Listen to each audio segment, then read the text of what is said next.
Hello, friend. Welcome to tonight's episode. This is the Sleepy Nursing Podcast. You made it here after a long day.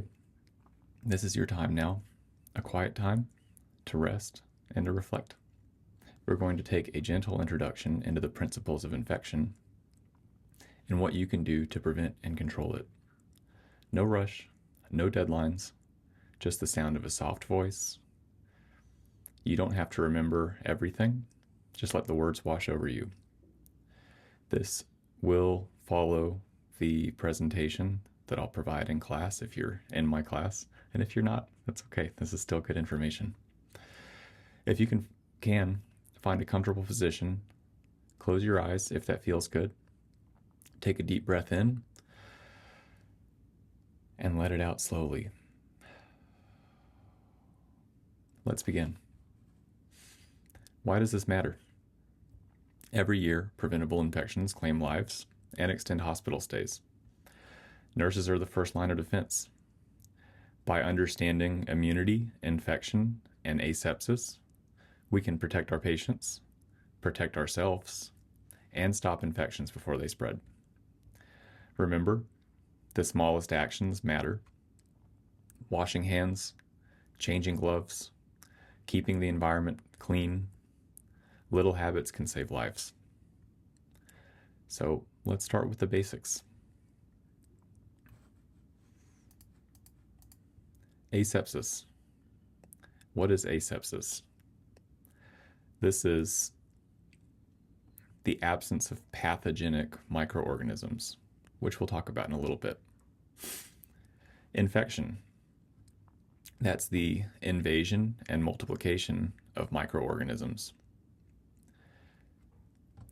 These ones specifically are microorganisms that can cause damage. Inflammation. This is the body's non-specific response to injury or infection. And immunity is the body's ability to resist infection. Back to asepsis. There are two types of asepsis. We have medical asepsis. That's what we call clean technique. This reduces growth and spread of pathogens. This is our standard amount of asepsis. These are things like washing our hands, taking precautions, transmission-based precautions, which we'll talk about later, maintaining the safe environment. It's not sterile. That's the next one we'll talk about, but it's very clean so that we're not spreading pathogens from one patient to another or sharing patient pathogens with ourselves. We don't want to bring germs from work home to our loved ones or ourselves. The other kind of asepsis is what we call surgical asepsis or sterile technique. This is intended to destroy all microorganisms and spores. We use sterile technique with some of our nursing procedures, things like inserting a Foley catheter or sterile dressing changes. Think about inserting a Foley catheter. We're putting a tube inside somebody's body, into their bladder, which we need to keep sterile. We don't want to introduce any other germs into that space that don't belong there. So it becomes more important that we limit as many pathogens and microorganisms as possible in that setting. So it's kind of tiers. There's our standard tier of medical asepsis, which is relevant in all of our procedures, from going into a doctor's office to performing a bed bath to any of our normal interventions. And then there's surgical asepsis or sterile technique, which is a higher standard, which is actually intending to eliminate all pathogens and germs. Now, let's talk about those microorganisms a little bit themselves. They are tiny entities capable of carrying out life processes. Microorganisms, the micro part suggests that we cannot see them with our bare eyes. We have to have a microscope to be able to visualize these organisms. Some microorganisms are harmless, non-pathogenic. These may even live as normal flora, protecting us unless we're in an immunocompromised state or they end up in the wrong place. Others are pathogenic, Pathogen is the term we use to describe microorganisms that cause disease. You'll run into pathology throughout your career, and this pathogen is a similar term off that. That's something that's not working right, that's causing an injury or disease or a problem. So when microorganisms cause those kind of things, they are pathogens. Infection and inflammation. Infection is caused by invading microorganisms, those pathogens we just talked about. It always produces inflammation. Those symptoms will vary depending on the pathogen. Treatment requires eliminating the pathogen with antimicrobials or targeted therapies. Antimicrobial, that's a big word. Just take it down. Microbe is another term for those microorganisms we discussed. Antimicrobial is drugs that fight that. That can be antibiotics, as you'll see most commonly. It can be antivirals, antifungals, whatever they're fighting, whatever specific kind of disease we're facing or pathogen. Inflammation, on the other hand, can exist with or without an infection. It is a protective response. Think of a sprain or an autoimmune condition. Inflammation does not have to have a pathogen to cause it, though pathogens frequently, very commonly cause inflammation. If you bump your elbow against the wall and end up with a red spot there and pain, that's inflammation, but there's no real pathogens present, right? Classic signs of inflammation are redness, heat, swelling, pain, and sometimes loss of function. Inflammation itself is managed by addressing the underlying cause.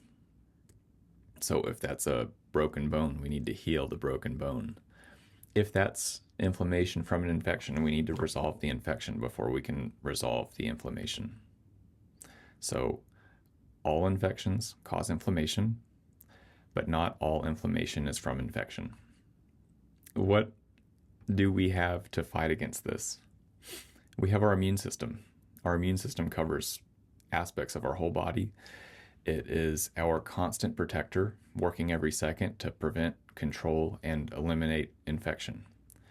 It's layered with multiple lines of defense. Our first line of defense is our body's physical and chemical barriers. The most evident of this is our skin. We're covered in it. Our whole body is covered with skin. Skin is an amazing defense from germs. Germs and pathogens and things may live on the surface, but they're easy to wash off and send down the sink. They stop this stuff from getting inside our body where it can cause harm. Mucous membranes are another major line of defense. Think about your mouth and your nasal sinuses, all of the saliva in there and the mucus that act as a barrier, because we have to breathe in and we have to bring food into our bodies and things have to come into our bodies for us to live. This is the first step that can hopefully catch it. Think about a sneeze. A sneeze is a part of your immune system. A pathogen or something foreign comes into your nasal sinus or even down into your throat or something, and your body responds by achoo, forcibly expelling that foreign thing. So that's your first line of defense.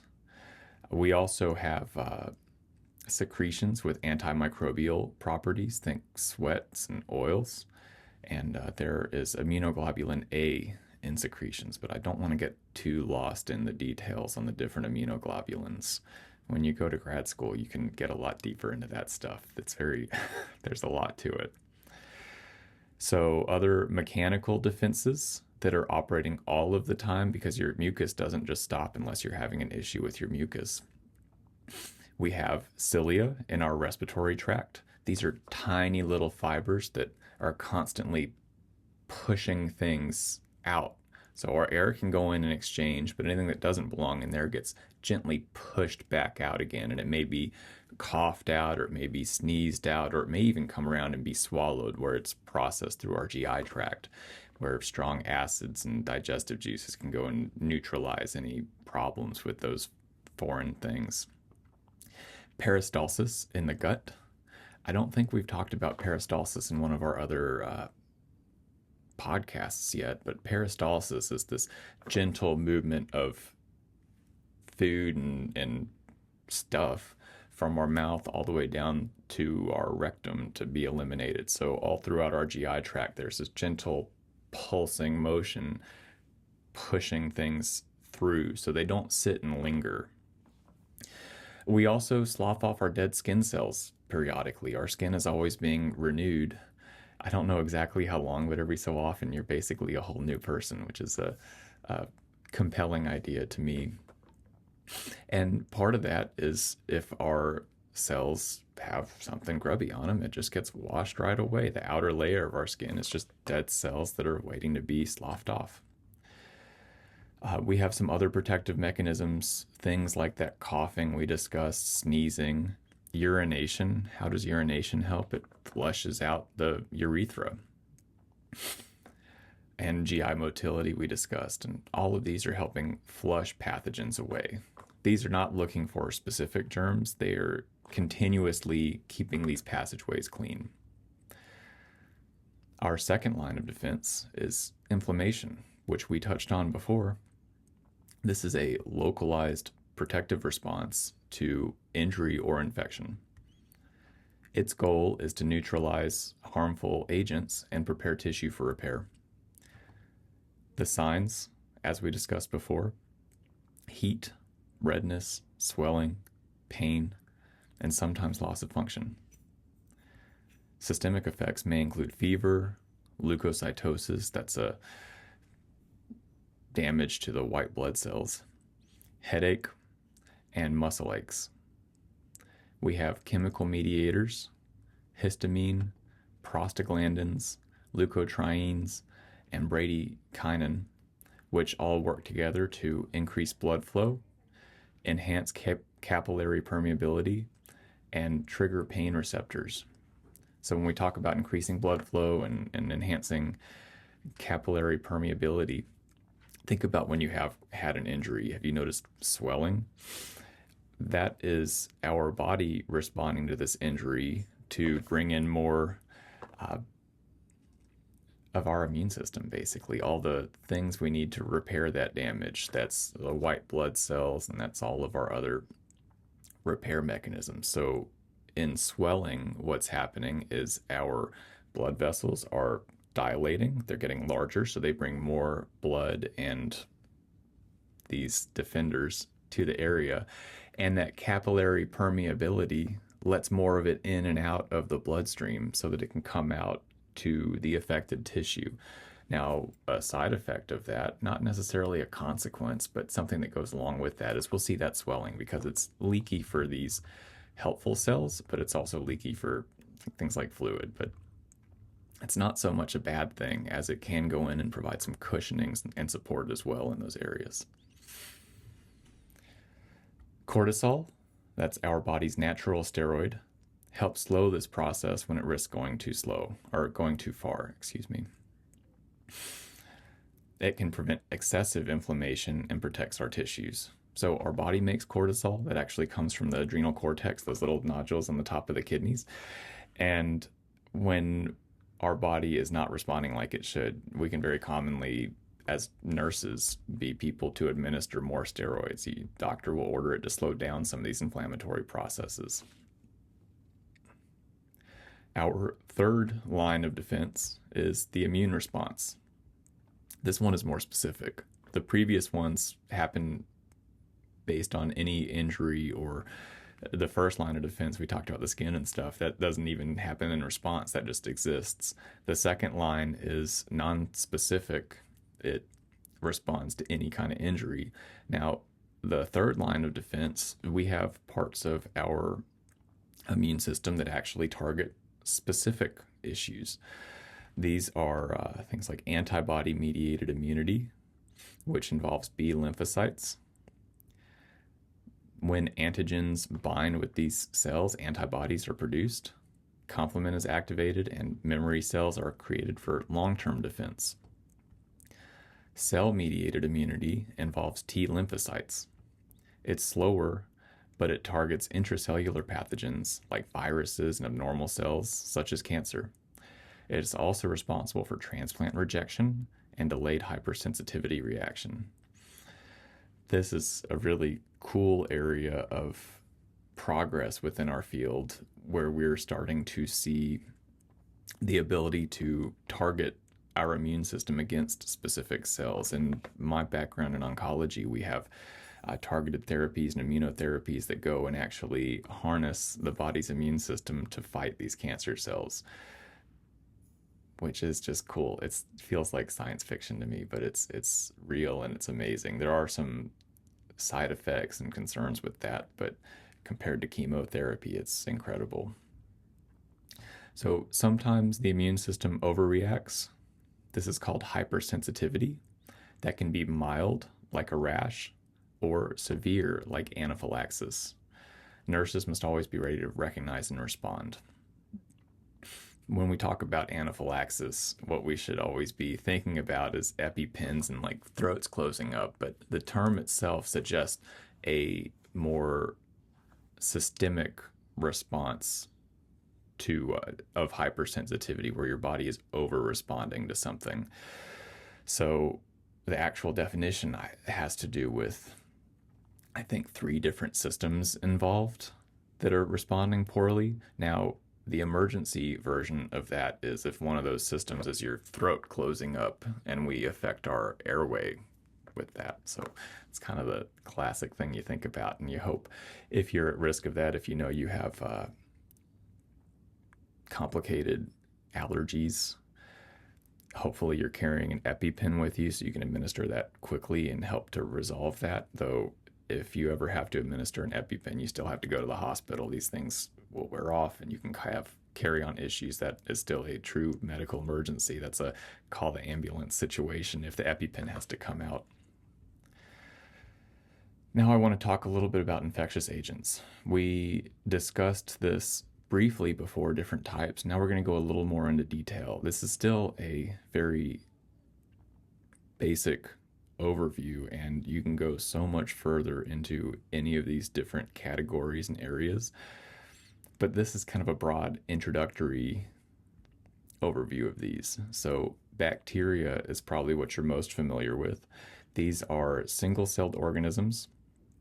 Some are harmless, others cause disease. Different bacteria respond to different antibiotics. Some examples can include E. coli, Staphylococcus aureus, and Mycobacterium tuberculosis. So that E. coli we commonly see in the setting of urinary tract infections. E. coli lives harmlessly within our GI system throughout our colon and all through there. It actually helps with some digestion. The issue comes when that E. coli ends up in a part of the body it's not supposed to be, your urinary tract. Unfortunately, females are at a higher risk of this. Think about the hygiene practices. That's why we teach people to wipe front to back so we don't get the stool into the urinary tract and up into the bladder. Once that E. coli goes into the urinary tract, it becomes a pathogen and can cause infection and some of these issues we see. Viruses. Everyone's probably heard of viruses as well. We've recently lived through a pandemic that's still ongoing to some extent. My spouse, I think, just had COVID again. These are much smaller. They can only replicate inside of living cells. I like to think of these as a kind of a code that gets injected into a cell and causes the cell to have issues. It kind of takes over, but I don't envision viruses as living themselves. They're these weird things that go in and change the rules to their favor, but I don't understand them to be actually alive. These you can't see with normal microscopes either. These typically require something like an electron microscope that can see the tiniest things that we can even really wrap our heads around. These are things like the common cold, measles, chickenpox, or COVID-19, for example, the influenza as well. We also have fungi. Examples of fungi are things like ringworm or athlete's foot. We see fungi in the setting of mushrooms too, so they all kind of live in this same family that's not quite plants and it's not quite animals, and they're very interesting as well. We have protozoa. These are other microbes. They're single celled organisms. They can cause things like malaria or giardia. They are often spread through contaminated food or water. We have rickettsia. These can be spread by vectors like fleas or ticks, causing diseases like typhus. We have helminths, which are parasitic worms, which are often transmitted fecal to orally. And prions, these are very rare infectious proteins, like in Creutzfeldt-Jakob disease and mad cow disease is what you might have heard of that as. Now, when we encounter these pathogens, what are our stages of infection? They move through predictable stages. There's an incubation period. This is where the pathogen has entered the host. The host is the person who carries the pathogen or thing. It can be all kinds of things. In the incubation period, we are typically asymptomatic, meaning we're not showing any of the classic signs of infection, the inflammation stuff we talked about, and the pathogen is multiplying quietly. Our next stage is called the prodromal stage. You will start to have vague early symptoms, nothing very specific yet. Think malaise, fatigue, maybe a low-grade fever. Often, unfortunately, our patients are most contagious at this point. Following the prodromal stage is the illness stage. Here's where, instead of just feeling kind of bad, you know you're sick. The prodromal phase, you'll often try to push through, go to work, still be around people, and think, well, it's probably just a cold. I will get over it. I can't call out every single time I feel a little sick. The illness stage, we know we're sick. Hopefully, if we're being responsible, we are wearing masks, we're calling out of work, we're avoiding exposing other people. Here's where we expect to see full signs and symptoms. Now, the severity, you all have had mild colds and you've probably had serious illness as well. So the severity can range from mild to life-threatening. People die of illness. Less so now than 100 years ago, but still very commonly. Especially in the hospital, you'll see that people get sick. Maybe they won't have the same defenses, or that's just incredible. I remember my perception was dramatically changed. This is before COVID. I'd always kind of written off the flu, like, oh, that's for little kids and old people, people with immune issues. And I worked through nursing school as a nurse aide in the ICU sometimes, and I was very moved to see several college-aged people, patients who I think were college students, who were on ECMO, that's a machine that replaces the function of your lungs due to their flu infection. And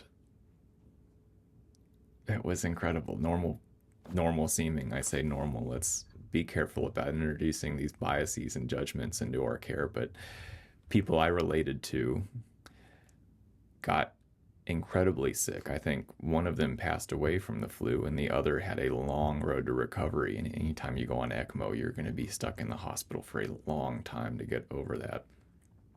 So while there are some people who are more at risk of these illnesses, anyone can really have a very poor response to these. So this illness stage can be truly life-threatening to anyone. Now, following the illness stage is hopefully the part where we're getting better. We call this the convalescent stage. Here, the immune system is clearing the infection and strength returns. If you can think of your cold, maybe you had your vicious fever for hopefully not a few days, but that's what my wife just went through. And now it's taking a week or two for her to recover from that and get back to her normal strength. We're on our way to being back to normal here. Now, I do want to touch on localized versus systemic infections.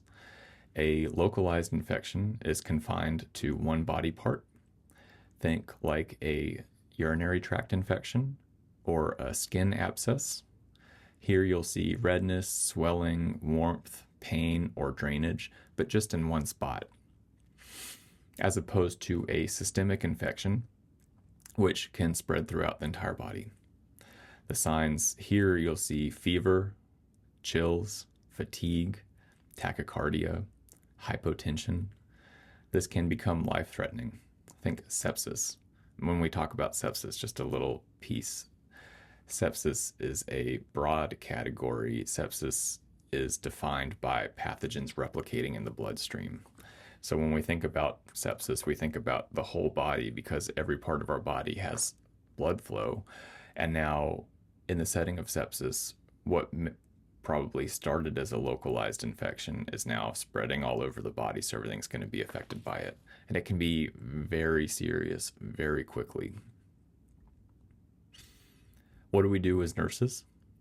We are monitoring early signs, pain, redness, swelling, burning with urination.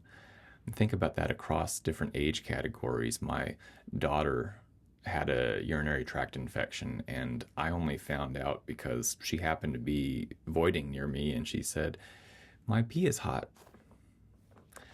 If I hadn't have been near her, she wouldn't have thought 2 minutes later to tell me that her pee was hot. So we may sometimes take for granted that as adults we can express our symptoms, but many of our patients require us to look out for some of these other cues so that we can be better advocates for them. I was grateful to be in the right spot to catch that little thing that you could have offhandedly not even acknowledged, so that I could help my daughter get the care she needed. And as we care for our patients, we want to be in a position to notice these changes and help them.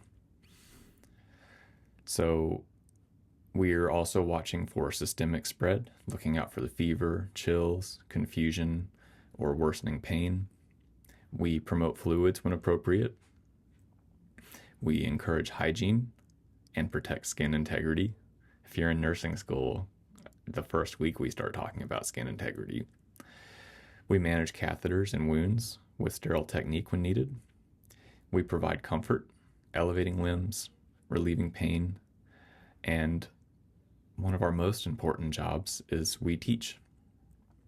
Make sure your patients take their whole course of antibiotics. Don't stop when you start to feel better. We want to make sure we get every last bacteria out of your system.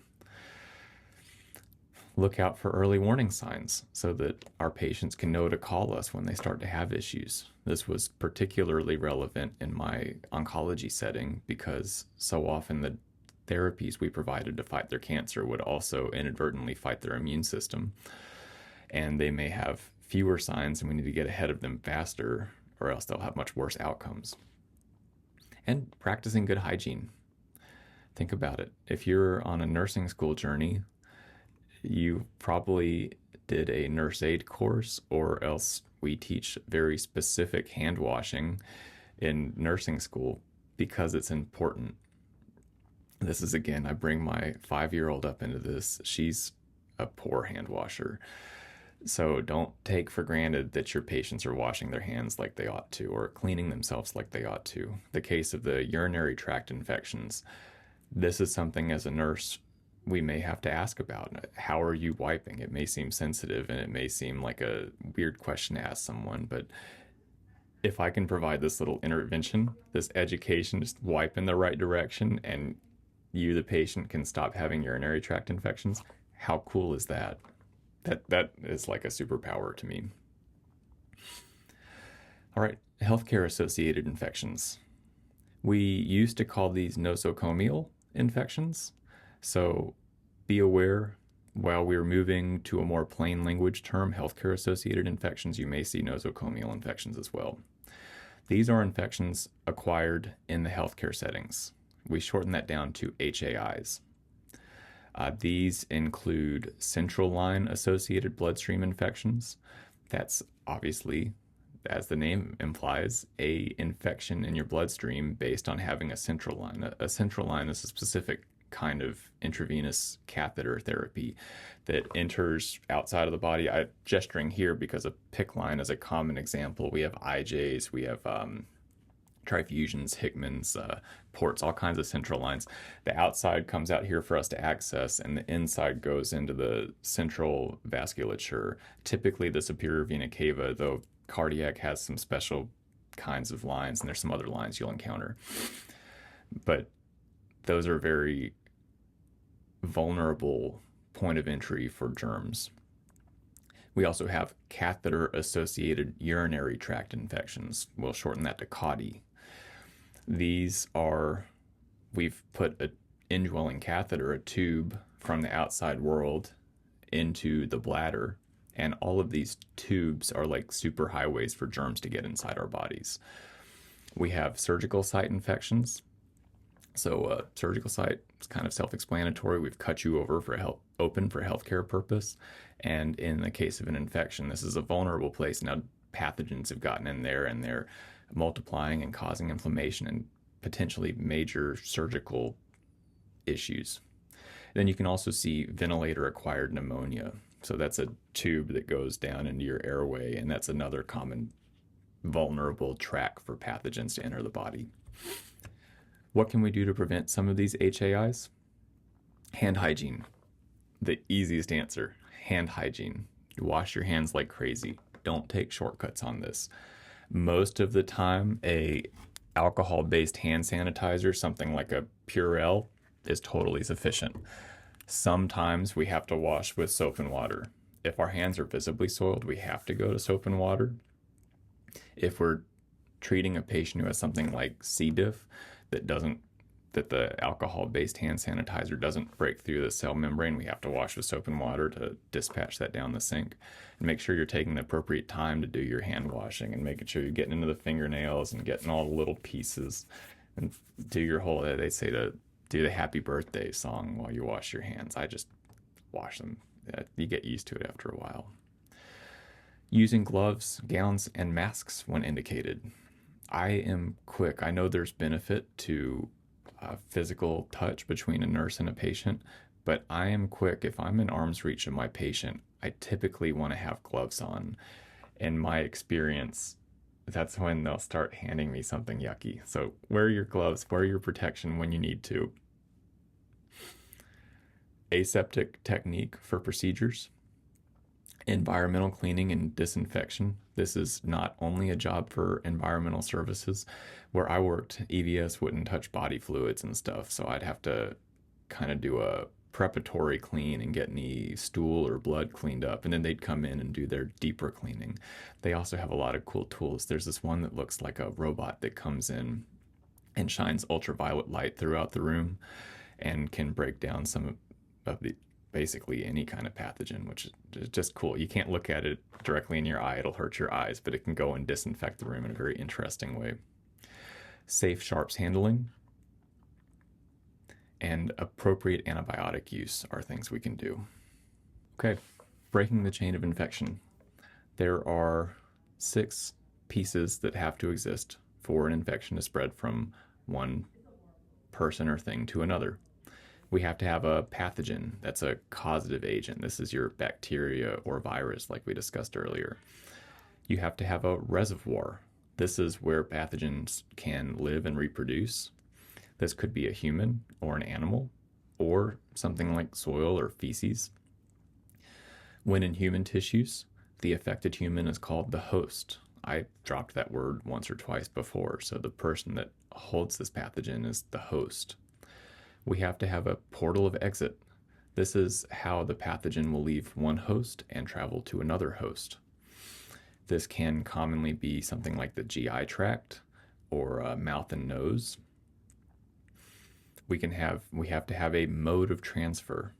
This can be direct or indirect.